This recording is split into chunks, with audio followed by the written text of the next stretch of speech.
ಕರಾವಳಿ ಅಂತ ಹೇಳಿದ್ರೆ ದೈವಗಳನ್ನು ಆರಾಧನೆ ಮಾಡುವಂತಹ ನಾಡು. ಕೊರಗಜ್ಜ ದೈವದ ಕಥೆಗಳು ನಿಮಗೆಲ್ಲರಿಗೂ ಗೊತ್ತೇ ಇದೆ. ಅದೇ ರೀತಿಯಲ್ಲಿ ಮತ್ತೊಂದು ಪವರ್ಫುಲ್ ದೈವ ಅಂತ ಕರೆಸಿಕೊಂಡಂಥದ್ದು ಮಂತ್ರ ದೈವತೆ, ಅಪ್ಪೆ ಮಂತ್ರ ದೈವತೆ ಅಂತ ಕರೀತಾರೆ. ಇದೀಗ ಮಂತ್ರ ದೈವತೆಯ ಒಂದು ಮಹಾನ್ ಪವಾಡ ಬಯಲಿಗೆ ಬಂದಿದೆ. ಅದೇನು ಅಂತ ಕೇಳಿದರೆ, ಸುಮಾರು ಮೂರು ದಶಕಗಳ ಹಿಂದೆ, ಅರ್ಥಾತ್ 30 ವರ್ಷಗಳ ಹಿಂದೆ ಕೆಲಸವನ್ನು ಅರಿಸಿಕೊಂಡು ಮಗ ಮುಂಬೈಗೆ ಹೋಗ್ತಾನೆ.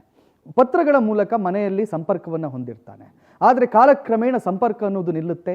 ಮಗ ಎಲ್ಲಿದ್ದಾನೆ, ಏನು ಮಾಡ್ತಾ ಇದ್ದಾನೆ, ಸತ್ತಿದ್ದಾನೋ ಬದುಕಿದ್ದಾನೋ ಏನೂ ಕೂಡ ತಿಳಿಯದೆ ಸುಮಾರು 3 ದಶಕಗಳ ನಂತರ ಮೊನ್ನೆ ದೈವದ ಹತ್ರ ದರ್ಶನವನ್ನು ಮಾಡಿಸ್ತಾರೆ.